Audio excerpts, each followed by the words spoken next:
अकबर बीरबल की कहानी। उम्र बढ़ाने वाला पेड़। एक समय की बात है जब बादशाह अकबर का परचम पूरे विश्व में फैलने लगा था।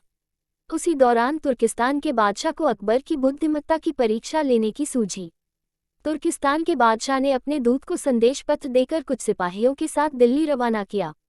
बादशाह ने पत्र में लिखा था, मुझे सुनने में आया है कि भारत में ऐसा पेड़ है जिसके पत्ते को खाकर इंसान की आयु बढ़ाने में मदद मिल सकती है। अगर यह बात सच है तो मेरे लिए उस पेड़ के कुछ पत्ते जरूर भेजें। जब अकबर ने उस पत्र को पढ़ा तो वह सोच में पड़ गए।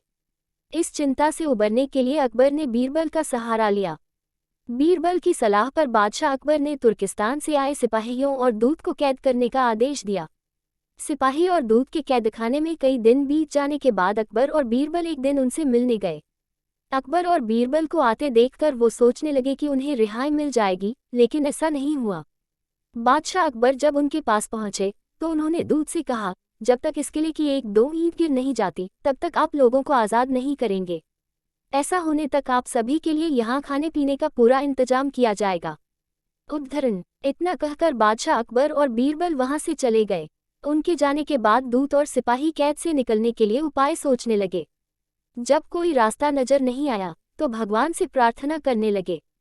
जल्द ही उनकी प्रार्थना रंग लाए और कुछ दिनों बाद अचानक तेज भूकंप आया और भूकंप के कारण किले का एक भाग टूटकर गिर गया।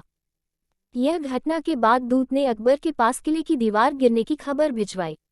यह खबर सुनते ही बादशाह अकबर को अपना वादा याद आया और उन्होंने तुर्किस्तान के दूत व सिपाहियों को दरबार में प्रस्तुत होने का आदेश दिया।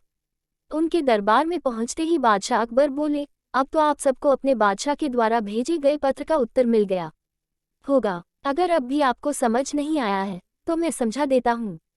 तुम सिर्फ 100 लोग हो और तुम्हारी आह सुनकर किले का एक हिस्सा गिर गया, तो सोचो जिस देश में हजारों लोगों पर अत्याचार होते हैं उस देश के बादशाह की आयु कैसे बढ़ेगी। लोगों की आह से उसका पतन तो निश्चित है। हमारे भारत देश में किसी गरीब पर अत्याचार नहीं होता, यही होता है आयुवर्धक वृक्ष। उसके कुछ दिन बाद बादशाह ने उन सभी को उनके देश भेज दिया है और रास्ते में होने वाले खर्चे के लिए कुछ पैसे भी दिए।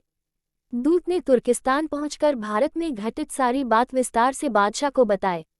अकबर बीरबल की बुद्धिमत्ता देखकर तुर्किस्तान के बादशाह ने दरबार में उनकी बहुत प्रशंसा की। कहानी से सीख। इस कहानी से यह सीख मिलती है कि सभी के साथ प्रेम से रहना चाहिए और कमजोर पर अत्याचार नहीं करना चाहिए। साथ ही वही देश तरक्की करता है जहां प्रजा सुखी रहती है।